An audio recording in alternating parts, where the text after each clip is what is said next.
Ardnamurchan in stereo. So we looked at this one last week. This was my most recent review, and it was an utterly fantastic whisky. Obviously heavily sherried. This week I've got this one. And I admit that I am a little bit late in reviewing this one. You might remember that with my recent review of the AD batch that I had, which itself was quite old because they've replaced that with the non-batched AD stuff now. I mentioned that I'd have really liked to have tried another Ardnamurchan at higher strength, and this is it. So as you might be able to tell, I'm going to hold those bottles up again.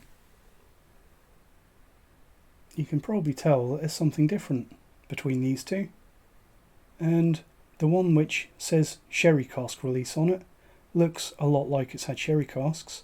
This one that just says cask strength that we're looking at today definitely doesn't. It looks more like what you'd expect from a bourbon matured whisky.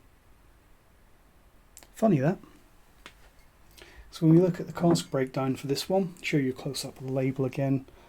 I know people like to read that, I know I do. So the devil is in the details.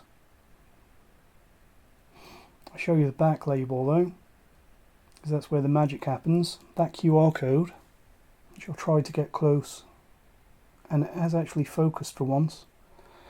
If you scan that on a smartphone, that will take you to a page with a PDF, we should say, that has all the details that you could ever ask for on this whisky. But I'm going to assume that you're all busy people and give you a quick rundown. So this is Ardnamurchan Cask Strength 0222. And as always with the non-single cask Ardnamurchans, the 0222 means that this was bottled in February 2022. I've actually had this for quite a long time. I've had it for probably going up for a year, which probably some of you are going to be doing the maths and saying, well, how long ago did you record your review of the normal Ardnamurchan? Don't ask. A while ago. But this one, bottled February last year, and I think they have actually come out with a new batch of this. But this one here, we know from the details on the website and the PDF, it's made from Concerto barley from Broonhall Farm. It's made with a 76-hour fermentation, so that's probably on the longer side of normal for Scotch whisky. The cut points for this one are 75% and 65.7, so a little bit high for both of those. Not astronomically high, but again towards the high end of normal. We know that this is a vatting of 50 casks, whereas this one was a vatting of 25 casks. This one has twice the number of casks in it, and that probably shows you the difference in volume between ASB, American Standard Barrel, bourbon barrels, and sherry butts and hogsheads, because you're getting roughly a similar number of bottle outturn from these two batches, even though there's twice as many casks gone into this one. I think that one it was 13,998, this one it's 12,886, so almost exactly the same outturn, even though there's twice as many casks.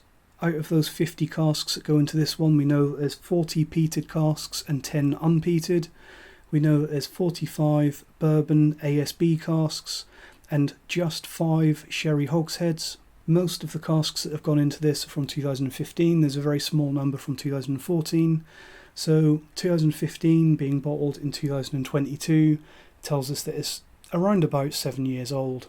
So let's get some in the Ardnamurchan glass.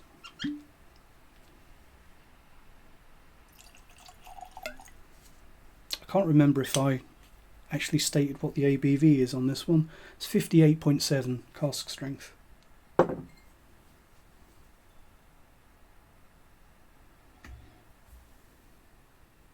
Ardnamurchan Cask Strength 0222 on the nose.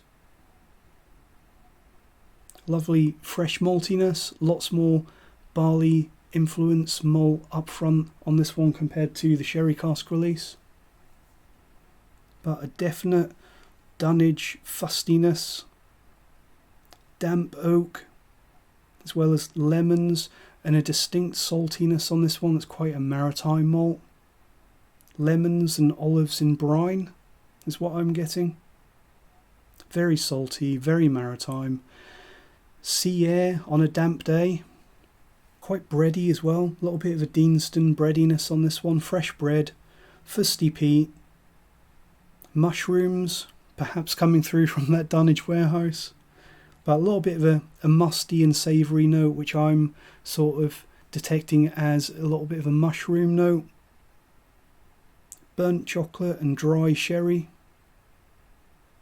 juicy oakiness, and a little bit of oak spice as well. So oak spice is something that I've had in a lot of Ardnamurchans, and I do wonder if that will become perhaps less of a thing as Ardnamurchan becomes older. But on these young batches of Ardnamurchans, which seem to me like they're matured in very active casks, I assume there's a lot, or possibly 100% first fill casks gone into this. Definitely quite an oak driven experience,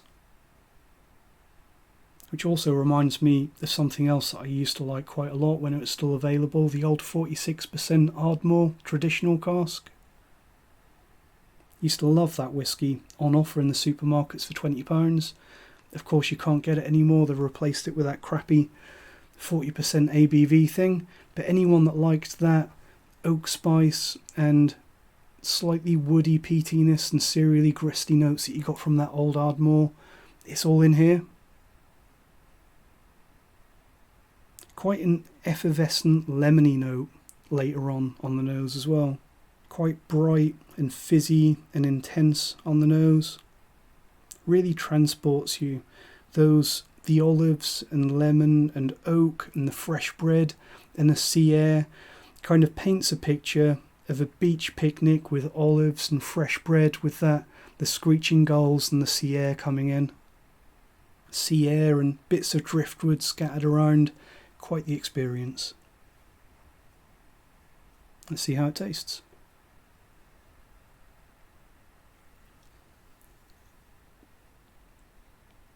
Fantastic.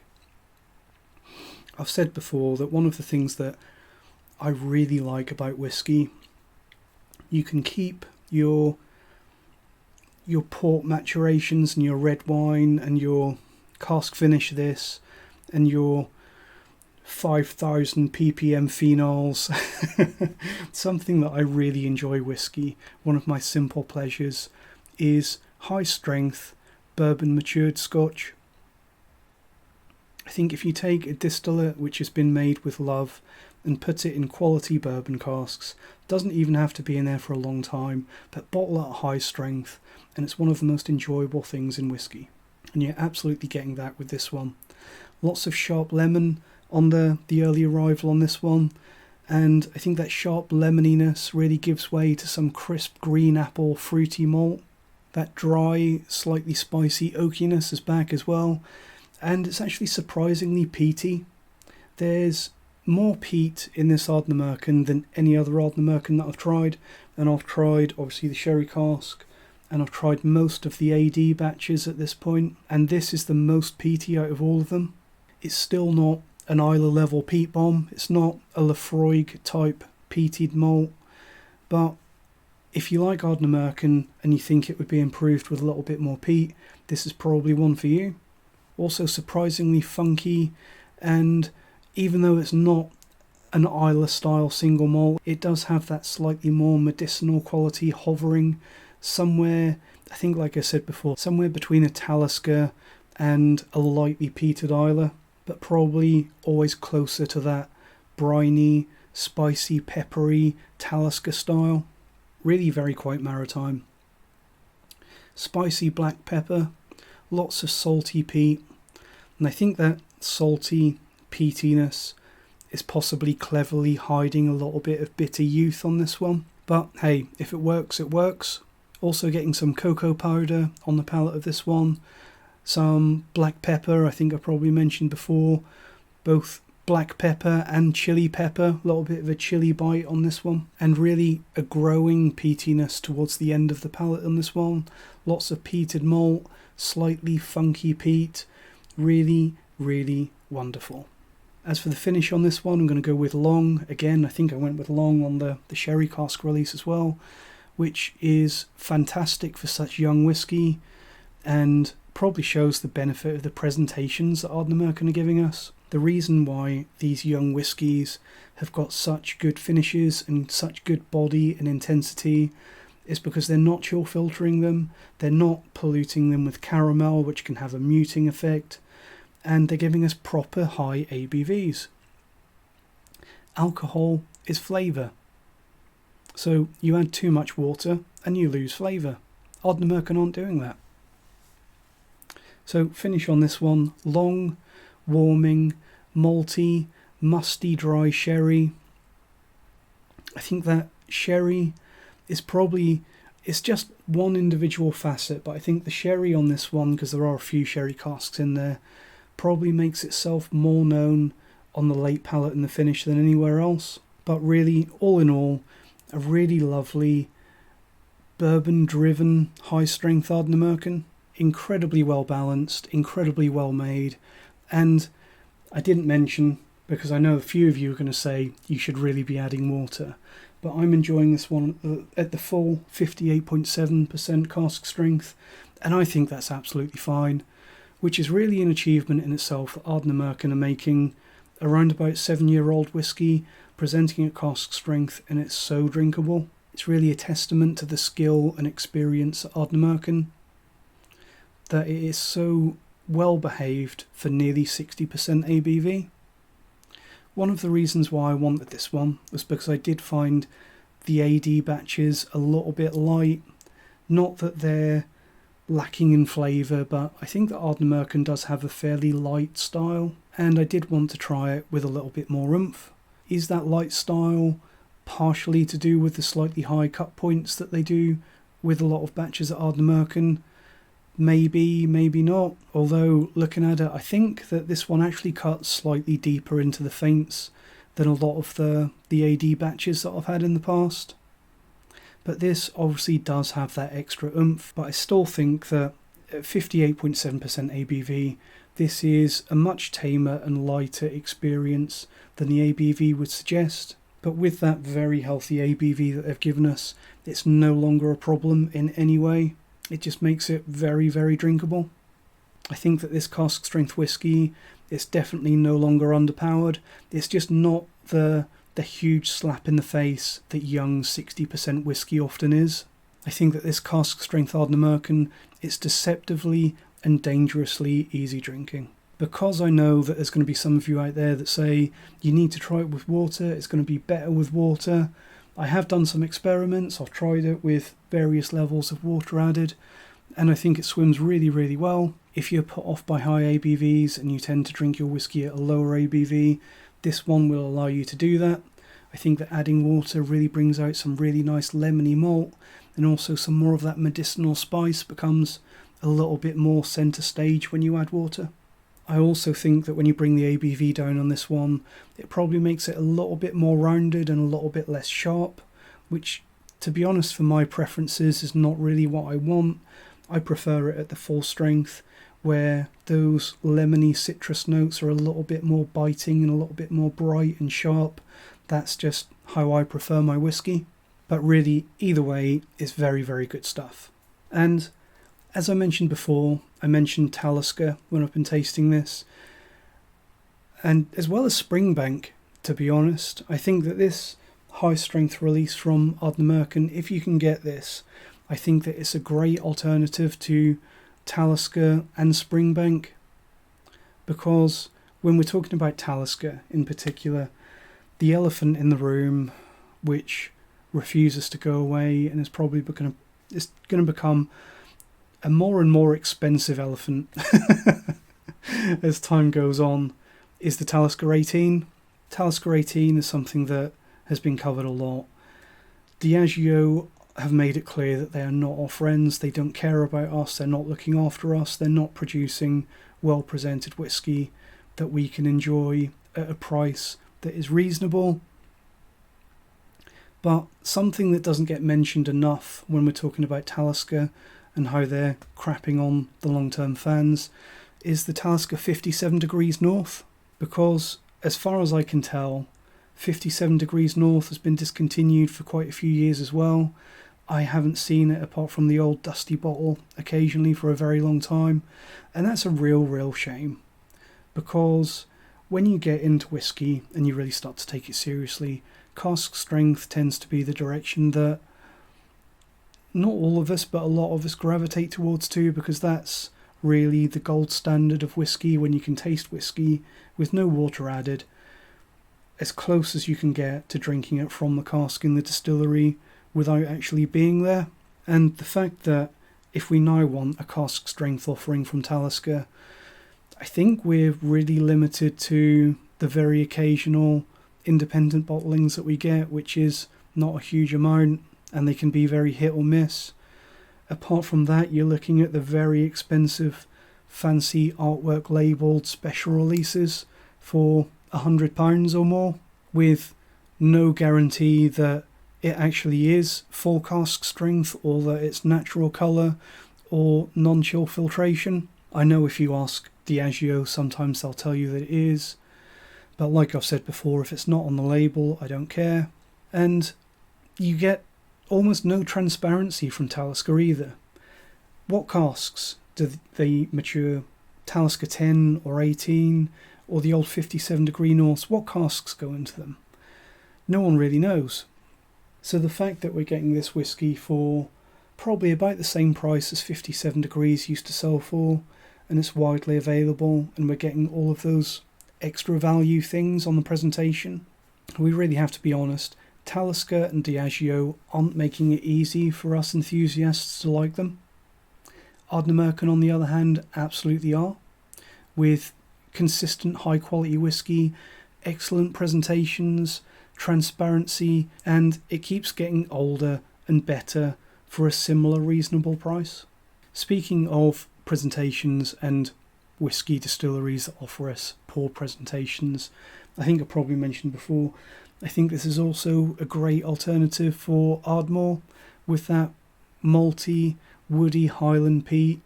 I think this is a great replacement for anyone that's been let down by Ardmore recently, which is, it really is another distillery that has let us down. The only thing that I would, sort of a word of caution with this one for anyone that's considering buying this or the new, I think it's 0922, the newer batch of this Ardnamurchan Cask Strength. The only word of caution I would give you is that there is less sherry in this and probably a little bit more peat than what you might be used to from the AD releases. The sherry does seem noticeably toned down in this, and the peat is more prominent than any Ardnamurchan that I've had, which is possibly a calculated decision for a young cask strength release from Ardnamurchan. It probably works a little bit better that way, but I think that was really very obviously the case for me when I first tried this. When I tried it before I'd looked at the cask breakdown PDF, I could tell that the sherry was noticeably lacking on this one, and it was noticeably more peaty. So if that sounds like a bit of a deal breaker for you or it puts you off, possibly bear that in mind. But me personally, I love high strength bourbon maturations, and this is a brilliant example. I think that availability permitting, this is the Ardnamurchan to buy. The only question really, because this stuff is really great, as I said in my review for this one, the fact that they went for 50% ABV rather than 46 really puts this in its happy place. So I think that these really are comparable. I think a little bit controversial because this one is nearly 8% higher in strength. But I think that between these two, you really have a really great choice depending on what kind of whiskey that you want. I think that this cask strength compared to the sherry cask, it's really two sides of the same excellent coin. With these two, you really have two equal, and I do think that they're equal presentations to suit your preference or your mood, and they're really equally brilliant. Me personally, probably the majority of the time I'm going to reach for this one because I like my high strength bourbon maturations, but some days when you just want a bit of sherry, this is really the same thing with that sherry added. It really is very difficult to choose. because they're both wonderful. Let me know which one you prefer if you've had them both. What do you think of Ardnamurchan so far, and what do you want to see from Ardnamurchan next? Thanks for watching, and cheers.